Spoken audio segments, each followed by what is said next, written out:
mail that's coming in their mailbox, the ad campaigns, and the challenges with all of that is there's, first of all, there's a narrative that the media wants us to accept, right? So there's a train that is being pushed along a track, and they're trying to bring everybody with them in a certain direction. So the first thing is not getting caught up in the distractions that they're trying to present that are not important policy issues. So that's the first thing. Weed out the noise and get straight to, at the end of the day, if it's for example, we're voting in Virginia, we're voting on a president, we're voting on a U.S. senator, we're voting on 11 congressional districts.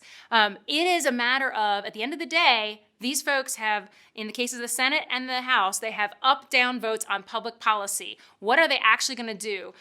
Yes, we want people of faith that reflect our views. We may or may not always get that, but we want to make sure that their views as they vote, whether or not they come at it from the same biblical beliefs or not, we want to make sure that the things that they do are the kinds of things that Scripture would endorse, that we would know are God-ordained principles.